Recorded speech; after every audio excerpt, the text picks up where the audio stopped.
What's happening, everybody? Welcome to the 24th floor. Avery Braxton in the building as per usual. It is a big Monday because this is free agency Monday. The league allowing for a negotiation with players starting at 5 o'clock. And we've heard from the Grizzlies rookies, all three of them. We break down the rookie intro with Grind City Media guest CJ Hurt. Bust out the music. Let's get it rocking. 24th floor starts right now.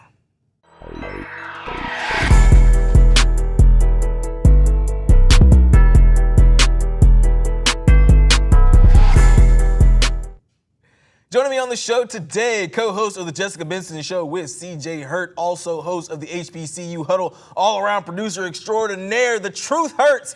Grind City Media's CJ Hurt. What's happening, brother? What up, Avery, baby? What's going on, dog? Man, nothing much. You know, it was a good weekend, but, you know, as Mondays come, they always do. They come every week. What's the most Monday thing that's happened to you today? You know, you got an early show.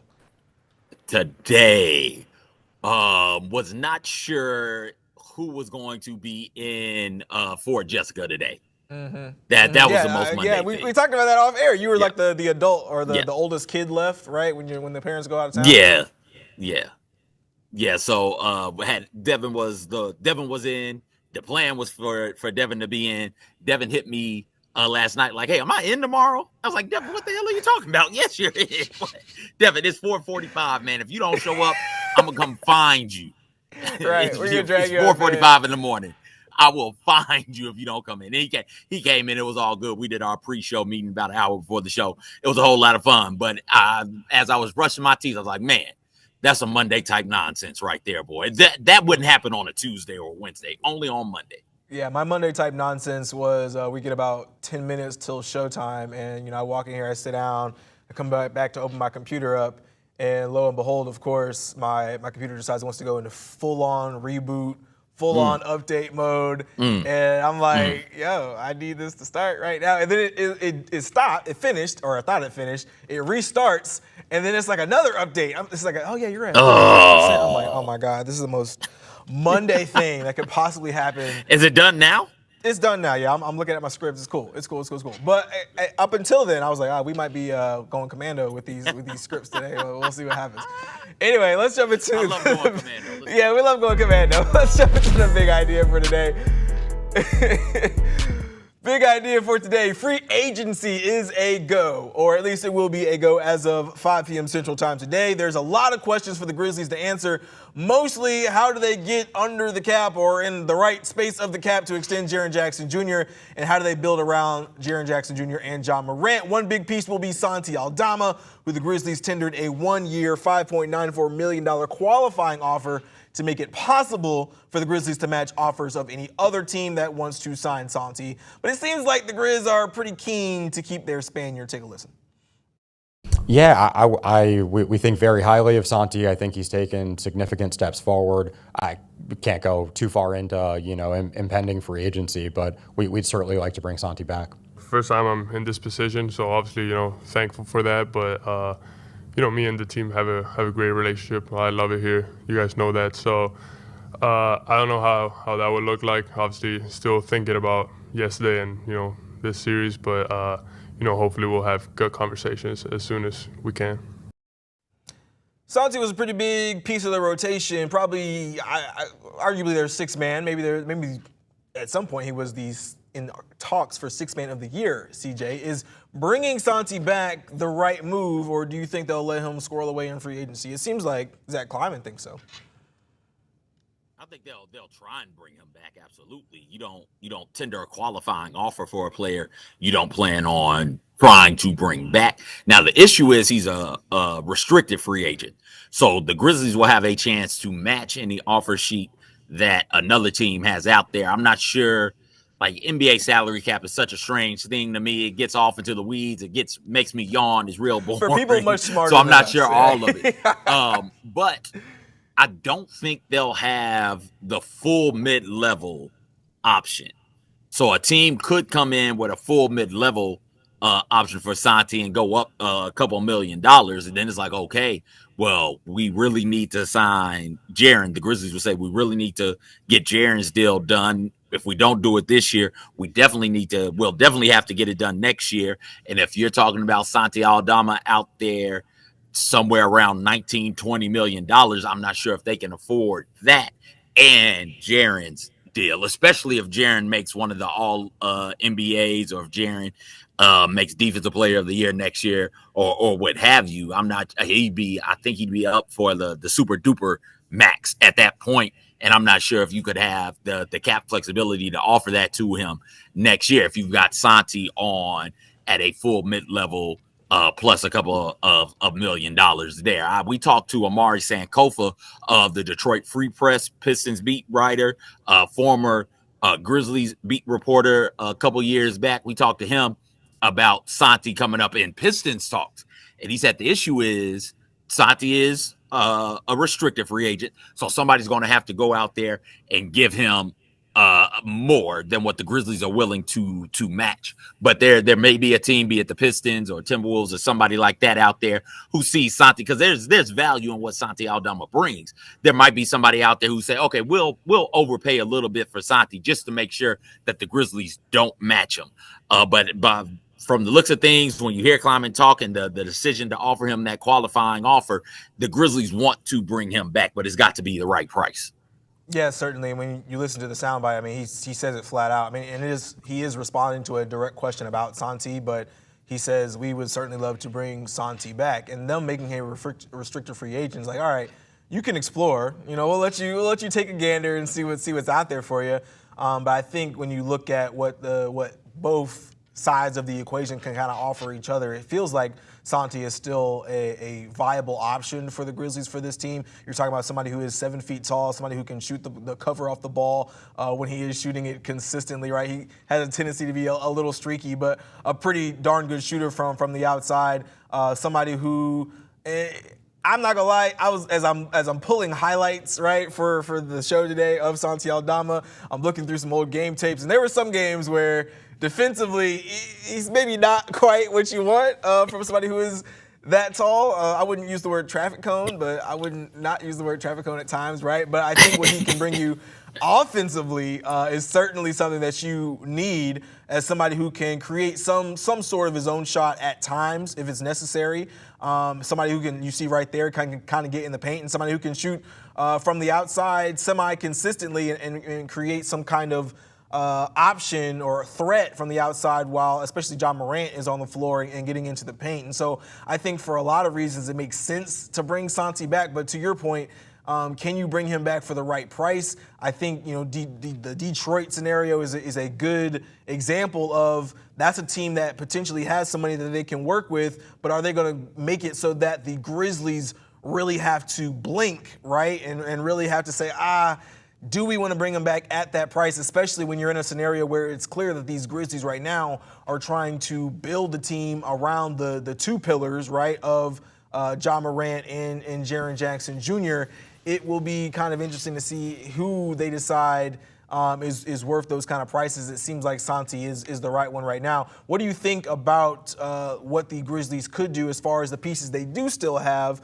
Because it seems like they're allowing Luke Kennard to be a restricted free agent as well, right? But they already gave his jersey number away. We'll talk about the rookies. Yeah. We'll talk about that in the next part of the show. What do you think they do with the pieces that are kind of up in the air here a little bit? Talking about Luke Kennard, Yuki Kawamura, some of those other guys.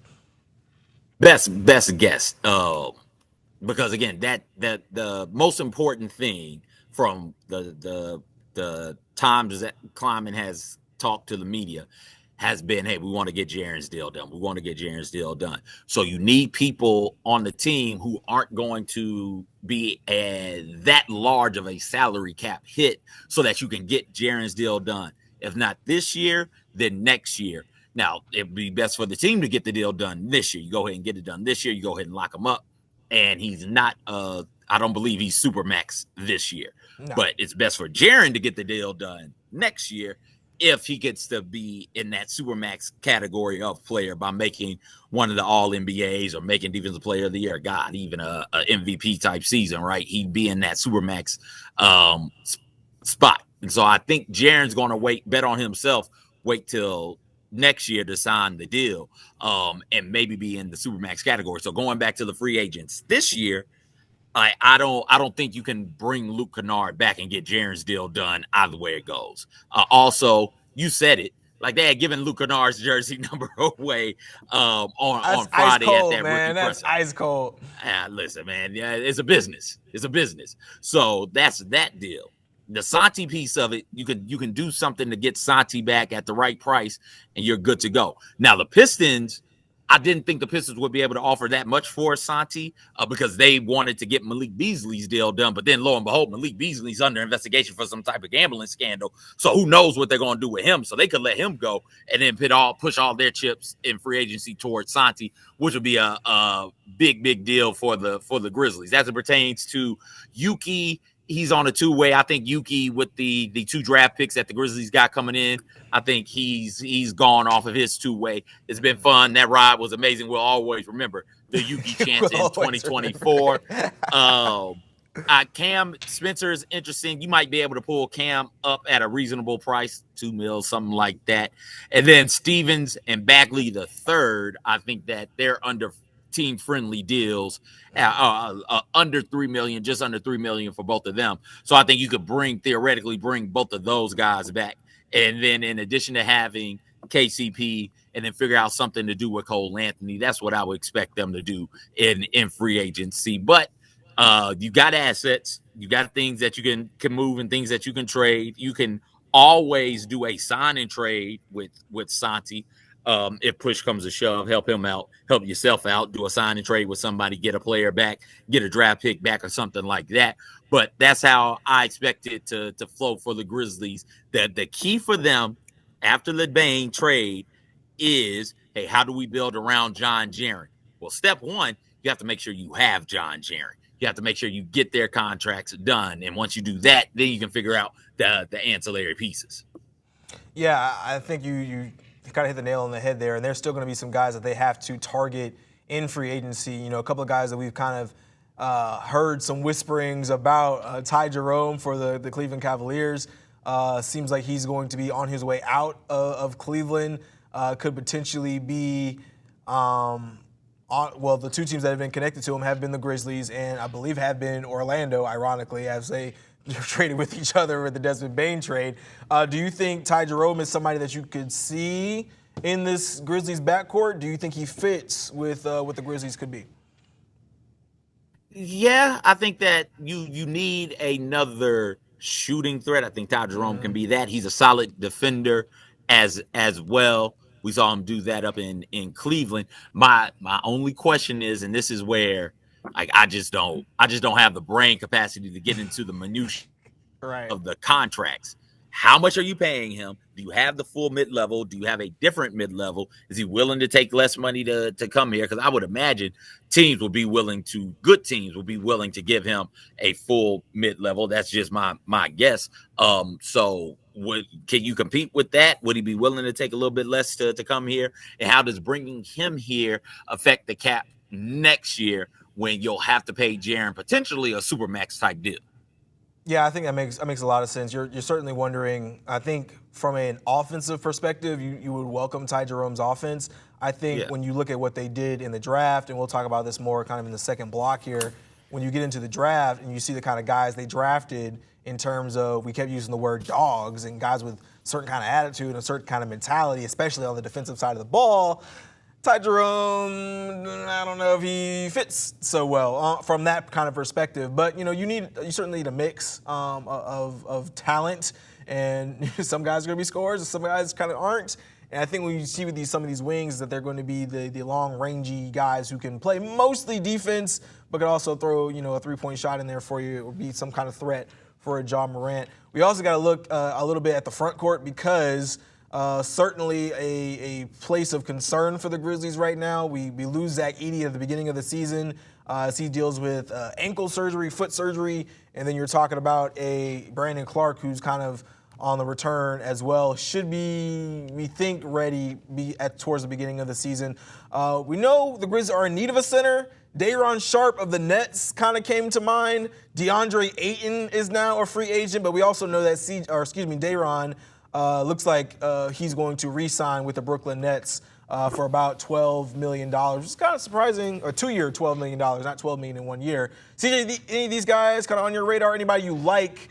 DeAndre Ayton's kind of crazy because they bought him out for $36 million. Yeah. It's like we're paying you to not do your job when you making this much money. Like that's crazy. Yeah, they got a log jam at center. DeAndre Ayton isn't on the same timeline as Scoot Henderson. They've got younger centers who are on that timeline.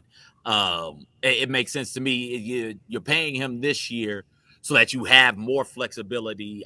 I think so that you have more flexibility cap wise next year in the off season. So go ahead and eat it, bite the bullet, pay him now, go ahead and get rid of him, and then next year you'll be free of his $31 million contract or whatever it is. Just looked on Spot Rack at Ty Jerome, who was making roughly $2.5 million for the Cavs, and I think he's getting way more than $2.5 million to come play next year, wherever that is. So Ty Jerome is there. Dennis Schroeder is there on my radar. That's somebody who I think could absolutely help fill a need depending on what you plan on doing with Cole Anthony. And listen, let's be honest, Ja Morant isn't the healthiest of players from time to time. This year, he wasn't the healthiest of players. So just in case Ja Morant has to miss 15, 20 games, a backcourt or a backup point guard spot of Dennis Schroeder and some combination of Cole Anthony or Scottie Pippen Jr. I think that gives you some steady hands on the wheel. I think that he would be great. I think if you can get into a Tim Hardaway type of sweepstakes, or hell, even a Karis LeVert, again, I think both of those guys are demand too much money, but both of them are on my radar. They both have offensive skill set, offensive versatility that you need, because when you look up and down this roster as it is right now, it's not finished. But when you look at what it is now, great. You got John Jaren. If Santi comes back, cool. You got Santi, and then it becomes okay, who else can you count on to get you some type of offensive production? Defense is great, but you need both. Like you said, you need a good mix of offense and defense. Jalen Wells is a tremendous knockdown shooter. Coward is from what the NBA scouts are saying, should be a knockdown shooter who you can depend on, but he's a rookie coming off a shoulder injury. I don't really want to depend on that. If you think GG can have a bounce back season, great. Vince Williams Jr., if you think he can have a bounce back season, great. But I don't want to bank on either of those things. Either you need more offensive production as well. And if you could get Ayton to come in here on a super minimum deal, I think you go out there, you go do it. You say, hey man, you got your $30-something million from the Trailblazers. Come on in and compete with us. You don't need us to pay you. You got the money from the Trailblazers, nothing for a year. let us pay you like $3 million, man, and come through and kick it. So if you can do that, absolutely, that's great. But I'm just not sure if you can do that. And those are dudes that are on my radar that I'm interested in seeing. Hey, what's going on here? Maybe even a player like a Clint Capella. I'm curious to know what that situation looks like, and if you can, maybe I'm pretty sure you'd have to trade for him, but maybe you say, hey, we've got these pieces and a couple second round picks for a Clint Capella, if you're interested. So those would be the types of players that I would expect them to go after in free agency. Solid veteran players. Yeah, Clint. I think Clint will be he is an unrestricted free agent. I think he's unrestricted. Okay. Unrestricted, yeah, maybe a little a little outside of your pay range. I think he was making $23 million last year. You kind of want somebody that's hovering around that mid-level exception kind of money, right? You're thinking, Mo Wagner maybe out of Orlando could be a piece. I'm looking at the list right now. Al Horford. I would expect them. I would expect them to bring Mo back. yeah, they're gonna bring Mo back, I think. But hey, listen, I don't know Al Horford is in the NBA until right around April. Then old man Al just finds a fountain of youth. Like it's March Madness, but in the NBA. It's like, exactly. Al is still running around here. Good for him. Hey, man, all he needs to do is sit around a three-point line and just wait for the ball to come his way. All right, coming up, we are through NBA Draft Week. The Grizzlies have not one, not two, but three new rookies. We're going to get a look at them coming up next. On Weather Impact Alert Days, stay informed, prepared, and connected with ABC 24 and 24+. Coverage that alerts you to what's coming and how it will impact you. Watch extended weather coverage on 24+. The 24+ TV app. Streaming 24/7 local news from the team you trust on your time. Rain showers through the day today, and we're starting. Track how the weather will impact your day. Rain coming in tonight into tomorrow. Extended, continuous coverage of breaking news, live from the scene. Go deeper with in-depth interviews and exclusive reporting. All the local news you need, live or on demand. 24+, complete coverage of your local news, weather, and more. Here comes our first batch of rain. Some severe thunderstorms and even several tornado warnings. I think the bigger issue is going to be the wind gusts. So you start getting some branches knocked around. You could definitely see some power outages today. Those storms could pack a punch. It's not just the thunderstorms, it's the fact that this low pressure is so strong. It's how big that storm system was. On Weather Impact Alert Days, stream extended coverage on 24+. Download on your TV and watch for free. When news breaks, watch 24+. See the story as it's happening. Be on the scene, faster than ever before. Live updates from the team you trust. Stream breaking news on 24+. Download free on your TV now. Welcome back to the 24th floor. Last week, the Grizzlies brought in 3 new rookies by way of the NBA draft. We talked about Cedric Coward, the number 11 overall pick out of Washington State, on last Thursday's show, so you can go and take a look at that if you want. In the second round, the Grizzlies went out and snagged Javon Small, a guard out of West Virginia, and defensive-oriented wing Jemai Mashack out of Tennessee on the other side of the state, with the last pick of the draft. At the rookie introduction presser, the word dog kept coming up to define this class. I know what got me here. I know it works as far as winning, and I know how to improve my game. And I know being a dog is number 1 on that list. So there's no reason to change it now.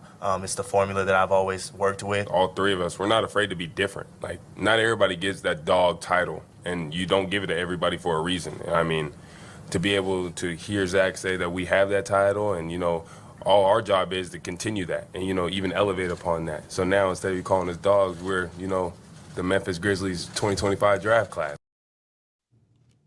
CJ, first impressions of the Grizzlies rookies after their introduction. What you think? I think they did a great job at the presser. I understand why the team was high on them, and I understand why fans are beginning to fall in love with these players. They are all willing to embrace the dirty stuff. From what I've seen Small, and I've seen what's my man's name from Tennessee, Mashack.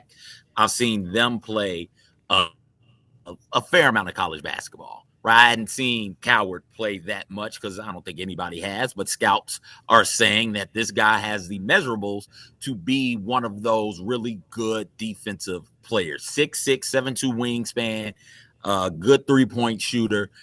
Like that's something that scouts are expecting to translate over into the NBA. So I get it. It's one thing to be a dog in college. It's something else to be a dog professionally in the NBA. I think all of these players are willing to embrace that challenge and embrace that role. And more importantly, they have the skill set to be able to embrace that challenge and embrace that role. I think sometimes when there's not a clear definition of dog. But what I think the Grizzlies mean when they use dog in this instance is somebody who is going to do all of the little things, put defense first, and has the skill set to put defense first. I think at times we think, all you have to do on defense is just try. Offense, you got to have skill. Offense, you've got to have a high IQ. Offense, you've got to have ability. Defense is just you running around out there trying, and that's not true. I think Zaire tried on defense and is trying on defense. I just don't know if he has the skill set. And I think that goes for a lot of different players in the NBA. I'm just using him as an example because that's one Grizzlies fans are familiar with. I remember Zaire coming in the off season before they ended up letting him go or trading him.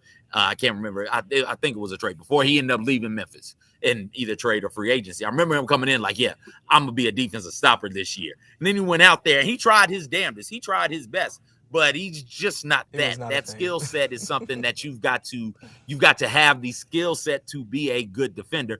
And I think all of these guys have that skill set and that mentality. It's not enough to have the mentality. You also got to have the skill. And I think that these guys have both.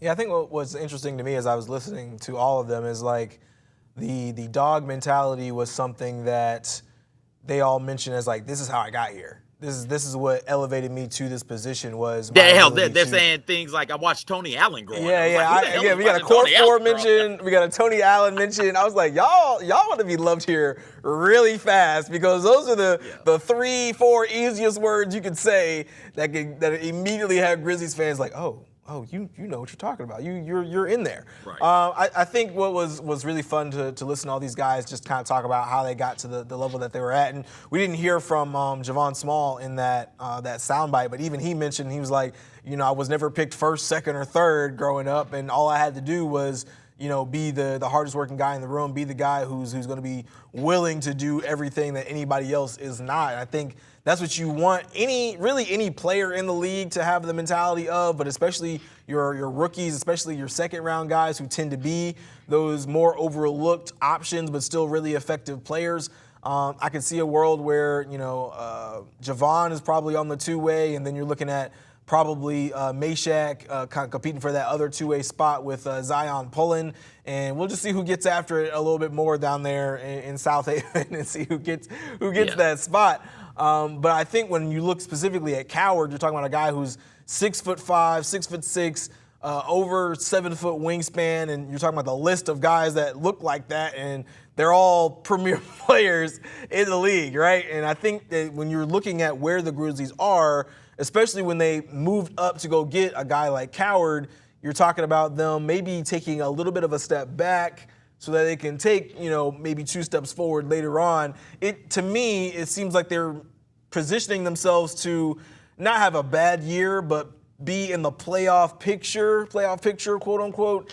And maybe we're looking at really taking a swing at things in the 26-27 season. Did you kind of get the feel from that listening to Kleiman? Yeah. Introduction? And not just listening, but looking at the moves. When I had a talk show on Sports 56 with Peter Edmondson, he said, and I'm gonna quote him.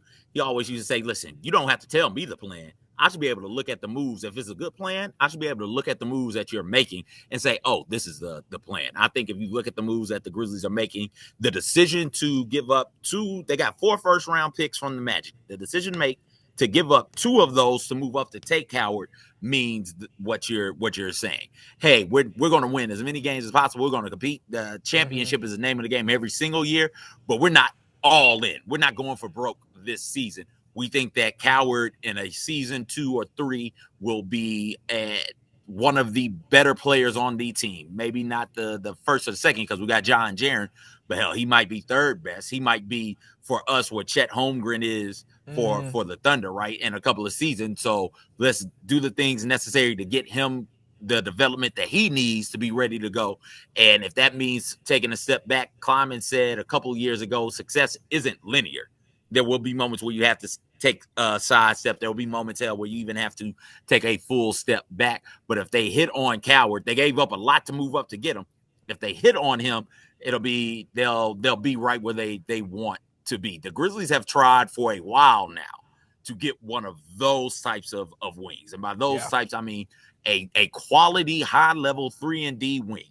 They tried it, remember, going all the way back to the trade for Justice Winslow. Like, hey, we think that this is going to be the piece to pair with Ja, Jaren, and Dez. And unfortunately, it wasn't. The decision to move up to get Zaire at 10 is like, okay, we think Zaire can be that for us. And unfortunately, it wasn't. He wasn't.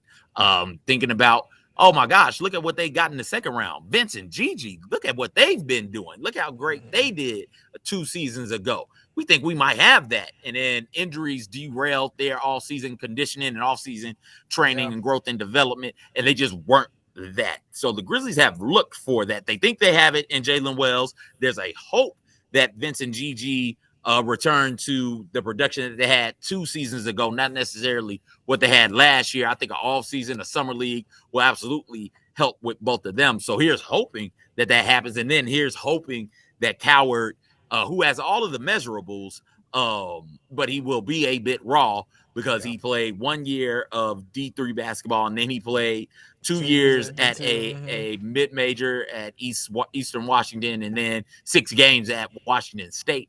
So he's really, really raw. We don't fully know what he is yet and what he will be at the NBA. All we know is, like you said, he's got the measurables. Everybody else who's that size with that wingspan is pretty damn good, especially on the defensive end. So here's hoping that that's the case. And if you got a team that is built on more hope than actuality, then that means to me, hey, we're going to go out there and compete, but we're not all the way in. Instead of the Grizzlies going out there, instead of Kleiman going out there and getting more proven commodities with the draft picks, he's decided to, hey, let's go ahead and go into the draft and grab some high potential type guys. So there's some high potential dudes out there on this roster. So here's hoping that they work out for the Grizzlies.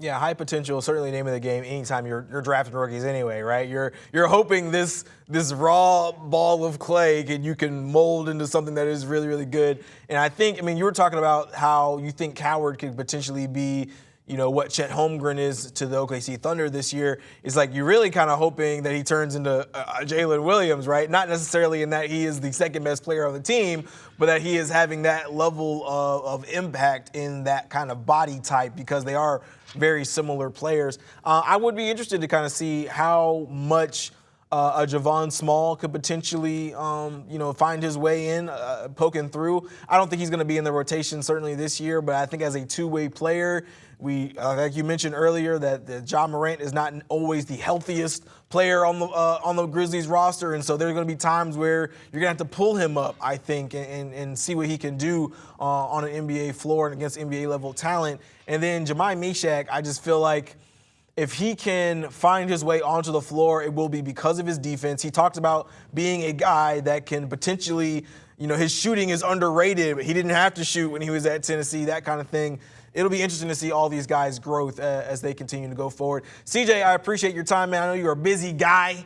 You got to run the show until Jessica decides to come back from Antigua or wherever she is in the world right now. So I'm going to let you go, brother, but I appreciate you.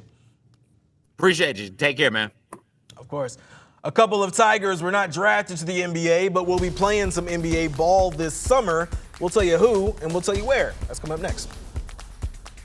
On Weather Impact Alert Days, stay informed, prepared, and connected with ABC 24 and 24 Plus. Coverage that alerts you to what's coming and how it will impact you. Watch extended weather coverage on 24 Plus. The 24 Plus TV app. Streaming 24/7. Local news from the team you trust on your time. Rain showers through the day today, and we're starting. Track how the weather will impact your day. Rain coming in tonight into tomorrow. Extended, continuous coverage of breaking news, live from the scene. Go deeper with in-depth interviews and exclusive reporting. All the local news you need, live or on demand. 24 Plus. Complete coverage of your local news, weather, and more. Here comes our first batch of rain. Some severe thunderstorms and even several tornado warnings. I think the bigger issue is going to be the wind gusts. So you start getting some branches knocked around. You could definitely see some power outages today. Those storms could pack a punch. It's not just the thunderstorms, it's the fact that this low pressure is so strong. It's how big that storm system was. On Weather Impact Alert Days, stream extended coverage on 24 Plus. Download on your TV and watch for free. When news breaks, watch 24 Plus. See the story as it's happening. Be on the scene faster than ever before. Live updates from the team you trust. Stream breaking news on 24 Plus. Download free on your TV now. Welcome back. Now that the Grizzlies rookies have been drafted, it's time to see what they can do.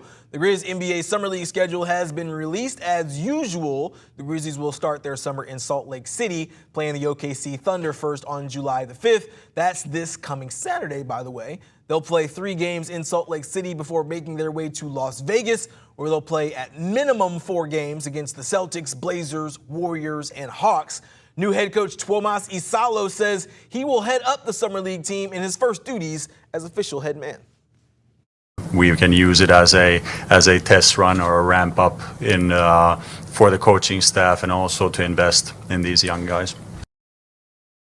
A former Memphis Tiger will be at Summer League. Dane Danger had his waiver to play another year of college basketball denied by the NCAA last week, meaning his time as a Tiger is officially over, although it was a fun run. Danger will instead head to Summer League with the Miami Heat. In his final year in Memphis, Danger averaged 14 points and 7 rebounds and was named All-AAC First Team. His Tiger teammate, Musa Site, will join up with the Dallas Mavericks on an Exhibit 10 contract. That's a 1-year minimum salary deal that the Mavs can change to a 2-way contract before the start of the regular season. Cisse spent his freshman and senior seasons with the Tigers. He was their leading shot blocker last year. Memphis native Cam Jones is joining the NBA. The former ECS Eagle turned Marquette Golden Eagle will stick in blue and gold. He was drafted to the Indiana Pacers with the number 38 overall pick in the second round. Jones put up 19 points, 5 boards, 6 assists as a senior, and was a second-team All-American. The start of free agency is not off to a great start for NBA guard Malik Beasley, which we shortly mentioned at the beginning of this show. The guard is under investigation by federal authorities for allegations of gambling related to NBA games and prop bets, according to ESPN. The allegations stem from the 2023-24 season when Beasley played for the Milwaukee Bucks. Beasley has been in negotiations for an extension with the Detroit Pistons this year, but that's likely going to be on pause until that situation gets figured out. Best of luck to him on that one. The WNBA continues to expand after new team, the Golden State Valkyries, began play this season. The league announced 3 new teams on the way over the next 5 seasons. Detroit, Cleveland, and Philadelphia will all have new teams between 2028 and 2030. Earlier this year, the league also announced 2 teams joining up in 2026. That's Portland and Toronto. There will now be 18 teams in the WNBA once all these are up and running. Coming up, we wrap up the show with the best thing I saw this week. It belongs to Beyonce. That's next. On Weather Impact Alert Days, stay informed, prepared, and connected with ABC 24 and 24+. Coverage that alerts you to what's coming and how it will impact you. Watch extended weather coverage on 24+. The 24+ TV app. Streaming 24/7 local news from the team you trust on your time. Rain showers through the day today, and we're starting. Track how the weather will impact your day. Rain coming in tonight into tomorrow. Extended, continuous coverage of breaking news, live from the scene. Go deeper with in-depth interviews and exclusive reporting. All the local news you need, live or on demand. 24+, complete coverage of your local news, weather, and more. Here comes our first batch of rain. Some severe thunderstorms and even several tornado warnings. I think the bigger issue is going to be the wind gusts. So you start getting some branches knocked around. You could definitely see some power outages today. Those storms could pack a punch. It's not just the thunderstorms, it's the fact that this low pressure is so strong. That's how big that storm system was. On Weather Impact Alert Days, stream extended coverage on 24+. Download on your TV and watch for free. When news breaks, watch 24+. See the story as it's happening. Be on the scene, faster than ever before. Live updates from the team you trust. Stream breaking news on 24+. Download free on your TV now.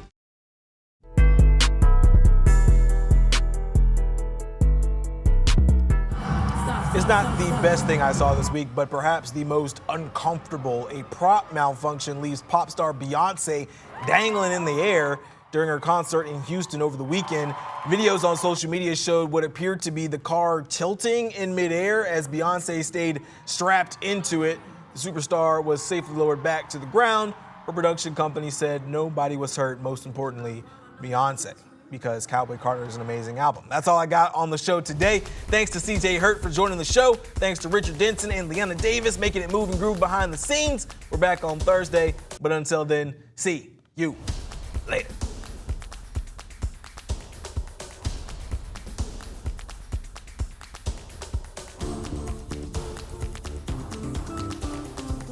Continue with us and watch free now on the 24+ app everywhere you stream.